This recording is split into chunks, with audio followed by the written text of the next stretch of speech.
Saudara, pemerintah dan Dewan Perwakilan Rakyat mengupayakan untuk segera mengesahkan rancangan Undang-Undang Tindak Pidana Kekerasan Seksual atau RUU TPKS. Payung hukum ini bertujuan untuk mengakomodasi para korban kekerasan seksual untuk mendapat perlindungan hukum.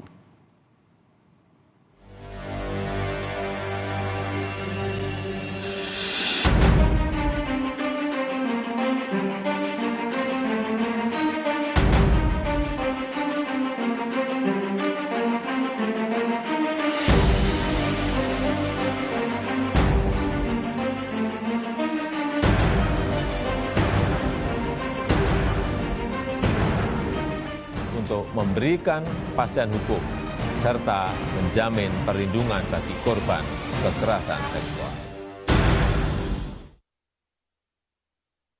Berdasarkan data dari Kementerian Pemberdayaan Perempuan dan Perlindungan Anak, sepanjang 2021 terdapat 10.247 kasus kekerasan terhadap perempuan. Selain itu, Komnas Perempuan juga mencatat pada 2021 terdapat 9% kekerasan berbasis gender kerap terjadi pada perempuan yang dilakukan oleh kelompok yang seharusnya menjadi pelindung dan teladan. Seringkali, pelaku kekerasan adalah pihak yang memiliki kekuasaan terhadap korban. Beberapa waktu lalu, 12 santri di Bandung, Jawa Barat menjadi korban kekerasan seksual yang didalangi oleh pemilik pondok pesantren. Meski pelaku telah divonis kurungan penjara seumur hidup, trauma para korban tidak akan pernah dapat dipulihkan. Maka dari itu, perlu peran dari pemerintah untuk menanggulangi kejahatan luar biasa ini melalui Undang-Undang Tindak Pidana Kekerasan Seksual yang masih terjegal di DPR. Komisioner Komnas Perempuan Siti Aminah Tardi menyoroti belum adanya regulasi yang melindungi para korban kekerasan seksual secara khusus. Komnas Perempuan dan jaringan masyarakat sipil mengusulkan ada pengaturan di dalam RUU Tindak Pidana Kekerasan Seksual yang bersifat spesialis dari Kitab Undang-Undang Hukum Pidana. Tindak pidana kekerasan seksual yang kami rekomendasikan untuk diatur di dalam RUU Tindak Pidana Kekerasan Seksual yaitu pertama, pelecehan seksual, baik pelecehan seksual fisik, non-fisik maupun pelecehan seksual teknologi informasi. Kemudian yang kedua adalah pemaksaan kontrasepsi, yang ketiga pemaksaan sterilisasi, kemudian yang keempat adalah pemaksaan perkawinan, kemudian pemaksaan pelacuran, kemudian pemaksaan aborsi, kemudian yang keenam adalah eksploitasi seksual.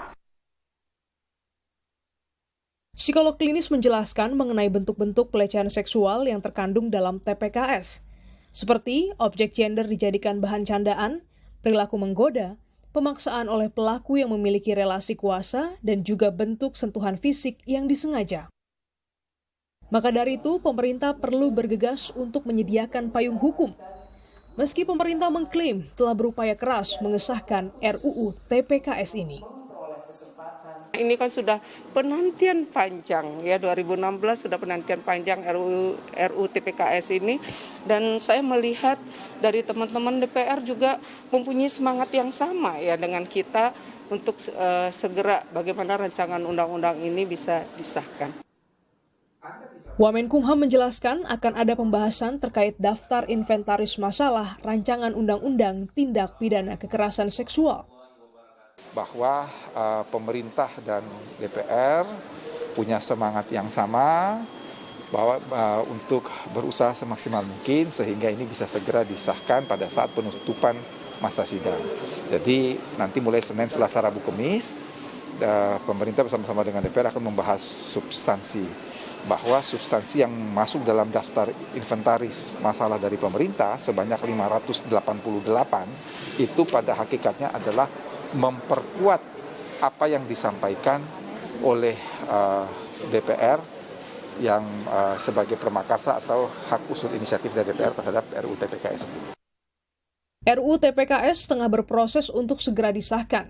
Namun, apakah ini jadi jaminan kekerasan seksual akan menurun?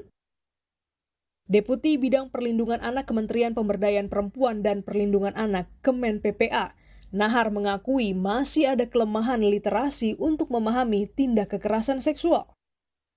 Tentu Kementerian Pemberdayaan Perempuan Perlindungan Anak menggunakan berbagai upaya gitu ya, upaya pencegahannya baik di setting keluarga, di setting sekolah maupun di setting masyarakat, sehingga itu upaya-upaya yang terus kita lakukan. Seperti Bu Andi sampaikan tadi, memang upaya ini kejar-kejaran dengan persoalan yang terjadi di lapangan gitu, sehingga ini nggak boleh menyerah dan terus harus dilakukan oleh semua pihak, sehingga kita berharap bahwa sebelum terjadi upaya-upaya ini bisa lebih efektif gitu ya. Senada dengan itu, Komnas Perempuan turut menyoroti minimnya edukasi tentang pelecehan seksual di tengah masyarakat. Kenapa banyak kasus juga yang tidak bisa diproses secara hukum adalah karena memang pengetahuan tentang kekerasan seksual itu sangat minim. Banyak dari kalau korbannya anak, itu mereka tidak tahu, betul-betul tidak tahu bahwa apa yang terjadi pada dirinya adalah sebuah tindakan yang sebetulnya tidak boleh dilakukan. Selain itu, Kepolisian Daerah Metro Jaya telah meluncurkan buku panduan dan bimbingan SOP penanganan kasus kekerasan seksual perempuan dan anak untuk mempermudah jajaran kepolisian mengawal dan menuntaskan kasus tindak pidana kekerasan seksual. Di lain tempat, psikolog klinis Marisa turut bersuara belum adanya payung hukum yang melindungi korban. Selain itu, Direktur Selios melihat tindak pidana kekerasan seksual ini turut menyasar para pekerja perempuan, dan pemerintah perlu menyediakan payung hukum bagi mereka. Bahwa perlindungan hukum terhadap perempuan, khususnya di tempat kerja dari kekerasan seksual ini masih sangat rendah. Maka yang terjadi dampak ekonominya sangat luas, salah satunya adalah perempuan yang menjadi korban atau penyintas dari kekerasan seksual cenderung untuk absen dari tempat kerja. Kemudian juga produktivitasnya mengalami penurunan, bahkan tidak sedikit yang memutuskan untuk resign atau mengundurkan diri. Padahal mereka merupakan tulang punggung keluarga. Perlu adanya payung hukum agar para penegak hukum dapat menuntaskan dan melindungi para korban kekerasan seksual.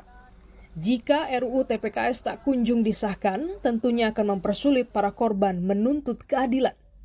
Triksi Valencia, Abel Insani, dan Tim Liputan, Kompas TV.